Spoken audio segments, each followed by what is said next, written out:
प्रभाग 12 में आचार संहिता की खुली अवहेलना, धनबल से वोट लुभाने का गंभीर आरोप। नमस्कार, आप देख रहे हैं सतर्क पुलिस टाइम्स और प्रतिनिधि विकास वर्मा की रिपोर्ट। मीरा भायंदर नगर निगम चुनाव के दौरान प्रभाग 12 में चुनावी नियमों की खुलेआम अनदेखी का आरोप लगा है।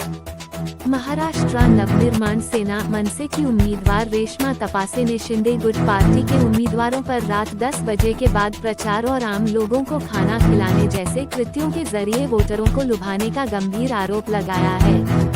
रेशमा तपासे का कहना है कि रात 10 बजे के बाद प्रचार न तो उचित है और न ही सुरक्षित, और इस तरह लोगों को भोजन उपलब्ध कराना चुनाव आचार संहिता का स्पष्ट उल्लंघन है। उन्होंने इसे सीधे तौर पर मतदाताओं को प्रभावित करने की कोशिश बताया है। मनसे उम्मीदवार ने प्रभाग 12 के चारों उम्मीदवार शंकर झा, निशा नार्वेकर, पवन पाटिल और सपना मोर पर गंभीर आरोप लगाते हुए कहा कि यह सब प्रशासन की नाक के नीचे हुआ। सबसे बड़ा सवाल ये खड़ा हो रहा है कि क्या बिजनेसमैन शंकर झा पैसों के दम पर लोगों का मन लुभाने का काम कर रहे हैं? क्या चुनावी मैदान में धनबल लोकतंत्र पर हावी होता जा रहा है? अब देखना यह है कि चुनाव आयोग और प्रशासन इन आरोपों पर तत्काल संज्ञान लेते हैं या नहीं, या फिर आचार संहिता सिर्फ कागजों तक ही सीमित रह जाएगी। प्रभाग में चुनावी माहौल के बीच मनसे उम्मीदवार रेशमा तपासे ने एक सोसाइटी में पहुंचकर शंकर झा और अन्य उम्मीदवारों का तीखा विरोध किया। विरोध बढ़ते ही वहां मौजूद सभी उम्मीदवार मौके से निकलते नजर आए। घटना के बाद इलाके में राजनीतिक चर्चा तेज हो गई है। आइए जानते हैं मनसे की उम्मीदवार रेशमा तपासे ने क्या कहा। इथे आम्ही 9:30 वाजता आम्ही इथे प्रचाराला आलो होतो की एखादी बिल्डिंग आमची होईल म्हणून आम्ही प्रचार करत होतो। तर इकडे बाजूची सोसायटी आहे, पण मध्ये एक दरवाजा आहे, गेट आहे, इथे तिकडे जेवण चालू होतं आणि ह्या बिल्डिंगची लोक जेवण घेऊन येत होते। इकडे पुढे गेट आहे, त्या बाजूला जेवण चालू होतं, ठीक आहे। आणि तो प्रचार आम्ही करताना डोर टू डोर आमचा प्रचार चालू असताना आम्ही बघितलं की इथे चेअर वगैरे चालू होतं। तर मला वाटलं आता इथे चला कोणाचा तरी प्रचार चालू असेल। त्याच्यानंतर आमचा प्रचार 10 वाजता संपला। आमचे जे कॅन्डिडेट आहेत याच बिल्डिंगमध्ये राहतात, तर आम्ही त्यांच्या घरी एक 10-15 मिनिटं आम्ही त्यांच्या घरी बसलो आणि त्याच्यानंतर आम्ही आमच्या शाखेवरती गेलो। पण त्याच्यानंतर असं झालं की इथे 11 वाजल्याच्या नंतर शिंदेगड शिवसेनेचे 4 उमेदवार इथे आले।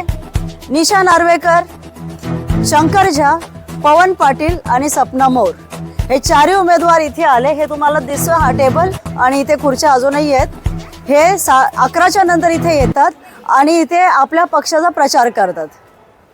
प्रचार करायला माझी मनाई नाहीये, पण आचारसंहिता किती वाजेपर्यंत आहे? 10 वाजतापर्यंत। बरोबर ना? हे नियम कोणी बनवलेले आहेत? जर हे नियम आहेत आणि हे कायदा आहे ना, तर मग हे कायद्याचं पालन कोणी केलं पाहिजे? तुमची माणसं सत्तेत बसलेली आहेत ना, कायदा पूर्ण पायाखाली तुम्ही तुडवणार। आज एका दिवसात 12 नंबरमध्ये 12 ते 13 ठिकाणी एक साथ जेवण आहे भंडाऱ्याचं। आज कोणता दिवस आहे असा? सगळीकडे जेवण वाटलं जात आहे, भाजपवाले जेवण वाटतंय, शिंदेगड जेवण वाटतंय, इथे पण जेवण वाटलं गेलंय। आणि आमचे भरारी पथक आहे ना, नेमणूक अधिकाऱ्यांचं जे भरारी पथक आहे, त्यांना त्या दिवशी पण मी परवाचा किस्सा आहे की माझ्या सोसायटीमध्ये जबरदस्ती भाजपवाले स्वतःचं कार्यालय काढत होते। त्यावेळेला त्यांना फोन केला, हेच पूर्ण त्यांना पळवून लावल्याच्या नंतर भरारी पथक तिथे येतं। एकही गुन्हा कोणावरती झाला नाही भाजपवरती। आणि आता पण तसंच मी भरारी पथकाला फोन केलेला जेव्हा इथे सभा चालू होती, त्यांचं म्हणणं आहे मॅडम आम्ही आलो इथे कोणच नाही, पण माझ्याकडे फोटोज आहेत, व्हिडिओज आहेत, टायमासकट व्हिडिओ आहेत। आणि आता जेव्हा मी बाहेर उभी होते, आता वाजले किती? 11:15, 5 मिनिटं आधी या गेटमधनं निशा नार्वेकर, शंकर झा, पवन पाटील आणि सपना मोर या गेटमधून बाहेर पडल्याने फटाफट जसा व्हिडिओ चालू झाला फटाफट गाडीत बसून पॅकअप केले, पळाले इथून। मग मला म्हणायचं हे कायद्याचं उल्लंघन नाही का? इलेक्शन आहे आणि डोक्यावरती इलेक्शन असताना हे अशा प्रकारच्या हरकती करणं यांना शोभतं का? मग ह्याच्यावरती निवडणूक आयोग आणि राधा विनोद शर्मा जे इकडचे आयुक्त आहेत, ज्यांच्यावरती निवडणुकीची मोठी जबाबदारी आहे, आणि आपलं भरारी पथक आणि आपले पोलीस विभाग यांच्यावरती आता काय कारवाई करणार, कोणता गुन्हा नोंद करणार ते मला बघायचंय. यांची उमेदवारी खरं तर रद्द व्हायला पाहिजे. भाजपचे जे उमेदवार आहेत आणि शिंदे गटाचे जे उमेदवार आहेत यांचे उमेदवारी कॅन्सल व्हायला पाहिजेत. कारण लालच देणं हा पण गुन्हा आहे ना आचारसंहितेमध्ये. हे जेवण देणं हा पण गुन्हा आहे. तुम्ही पाकिट देतानाचे व्हिडिओ टाकताय खारच्या रिक्षावाल्याला. काय चाललंय हे? सगळीकडे भाजपचं जेवण चालू आहे, सगळीकडे शिंदे गटाचं जेवण चालू आहे. आज हा वेळ आहे का? मला काय म्हणायचं, 10 वर्षाची वेळेची मर्यादा सगळ्यांनीच पाळावी ना. मग का यांच्याकडनं पाळे जात नाही हा प्रश्न आहे माझा. खाने का ये शिंदे गुट, कौन, क्या नाम था, किसने रखा है? शिवसेना शिंदे गुट ने. सिंधे गुट में कोई नाम तो जानते होगे, किसी ने रखा था? वो नहीं मालूम, बट प्रचार सभा है, कैंडिडेट थे. माझं नाव सुभाष उत्तम शिकरे. या बिल्डिंगचे तुम्ही चेअरमॅन आहात आणि आज इथे जेवण ठेवलं गेलेलं, तर तुम्ही त्याच्याबाबतची थोडीशी माहिती द्या. ॲक्च्युली मी या सोसायटीचा चेअरमॅन आहे. सोसायटीमध्ये जेवण ठेवण्यासाठी मी पूर्ण विरोध केला. त्यानुसार सोसायटीत जेवण नव्हतं ठेवलेलं. जेवण आमच्या गेटच्या बाहेर होतं.